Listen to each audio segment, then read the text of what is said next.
Gamba muno nti atwagala. Tell your neighbor. Yesu atwagala. He loves us. Hallelujah. Amen. Yesu omulungi yebazibwe. Amen. Muntu ki asobola okunzibira y'amazina wano? Who can dance for me? Olwaleero service ya leero yakuzina. Today's service is all about dancing. Omuntu omu jangu wano maaso nzinire y'amazina. One person to come and dance for us. Yesu omulungi yebazibwe. Amen.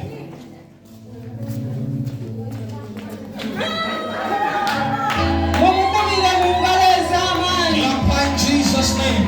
Gamba muno nti ekibiina. Tell your neighbor. Gamba muno nti ekibiina. Tell your neighbor the multitude. Ekibiina mukirabye. Have you seen the multitude? Mutegedde ekibiina bye kikola. Have you seen what it does? Mukirabye ekibiina bwe kifaanana. Have you seen how it is? Mukirabye. Have you seen it? Atakirabye. Has not seen it. Tonnakitegeera tonnakiraba. You haven't understood yet. Fennanga otugasa wamu tuli kibiina. But when you combine us, all of us, we are congregation. Yesu omulungi yebazibwe. Amen. Kati wakati mu kibiina. So in the midst of a multitude, nze nange mbuuziza ani asobola okujja okutuzibira. Who can come and dance for us? Yesu omulungi yebazibwe. Amen. Basebo ne bannyaba abazinyi bangi. Ladies and gentlemen, you have many dancers.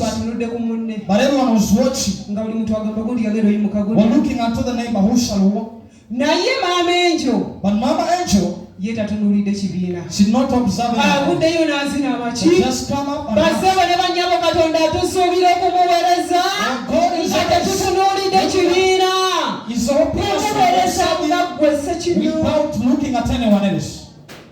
Tutegerekese. Have you seen it? Yesu omulungi yebazibwe. Amen. Ekibiina tukirabye. Have you seen the multitude? Wakati mu kibiina. Buli muntu abeera n'ebirowoozo eby'enjawulo. Buli muntu abeera n'okulaba okw'enjawulo. Buli muntu abeera n'okutegeera okw'enjawulo. Attitudes. Yesu omulungi yebazibwe. Kakati nno ekintu kiri kimu. So we have one thing. Kati ebiseera ebisinga obungi. Many times. We tujira amaaso gaffe ku Katonda. There are times we lose focus on God. Netulema okuweereza Katonda. Then we fail to serve God. Kubanga otunuulira abali emabega. Because you look at some people who are behind you. Abali emabega utali yenyenya kuzina. Those who are behind you can't dance at all. Ganawe oyongera mu katebe ng'otula. Then you also sit down. Olaba ekibiina. You see the multitude. Kikutwala maaso oba kikuwabizza. Does it take you forward or behind? Naye kakati gwe kiwabizza. Obadde otegeera otyo obadde olowooza otya ggwe. How do you think about that? Kitegeeza kikuwabizza kubanga nawe obadde n'ebirowoozo ebifaanagana n'ekibiina. Because you have the same thoughts. Tulabye nti omuntu abadde n'ebirowoozo ebitafaanagana kibiina. Avuddeyo najjo n'atuzinira amazina n'aleka ekibiina bakirabika. Lwaki? Takwatiddwa nsonyi. Tafuddeyo banandaba batya. Tafuddeyo amazina ga kabaliga. Ye avuddeyo n'agasabulira Katonda. Asekaseka anyoomanyome. The one who loves, let him laugh. Tatunulidde kibiina. Should not observe the congregation. Yesu omulungi yebazibwe. Amen. Basebo ne bannyabo. Ladies and gentlemen. Emirundi egisinga obungi. Many times. Tulemererwa okuweereza Katonda. We fail to serve God. Tulemererwa okugenda mu maaso. We fail to move forward. Ne tuwangulwa. Kubanga amaaso gaffe gatunulidde kibiina. Because we are focusing on other people. Naye nga kibiina kye tutunuulidde. Buli muntu singa oleeta akuuma akapima essaawa zino. Buli muntu alowooza kiki. To measure people, we find that people have different thoughts.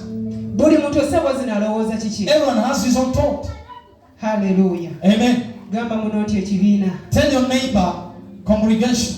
Ekibiina. Or the multitude. Era omugambe nti Katonda mutegere wekka. Tell him, you need to understand God personally. Tell him or her. Mugambe nti ssebo nnyabo bye biseera otegere Katonda we wekka. It's time to understand God personally. Ojjo olekerawo okumutegerera mu kibiina. Not to understand him by all other people. Katonda tumutegedde naye nga tumutegerera mu bibiina. Many times you understand God in abayimbi tutegedde Katonda naye nga tumutegerera mu bibiina byabayimbi. Understand God in the multitude. Yesu omulungi yebazibwe. Amen. Abaweereza tutegedde Katonda tumulaba mu ngeri ya kibiina bwe kimulaba. Ministers of faith to understand God personally. Mukyala gwe musajja gwe tutegedde Katonda omulaba ng'ekibiina bwe kimulaba. Let a man have understood God in a different way. Hallelujah. Amen. Naye mukwano buli muntu alaba bubwe. But all perceive God differently. Mukwano gwange buli muntu akola bibye. We all do things differently. Tusukantirize ku bayimbi. Let me try to give an example to the singers. Akakagerezeeko nono atatera kunyiiga.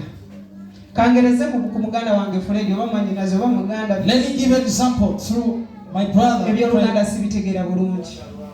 Tuli baweereza. We are ministers. Yesu omulungi yebazibu. Amen.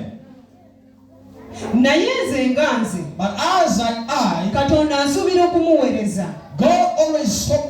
Byonna byapitamu n'embeera z'empitamu. The situation I'm Katonda tansuubira kutunuulira ani. God doesn't. Yesu omulungi yebazibu. Naye kati nze kyenkola kiri kimu. But what I do is one.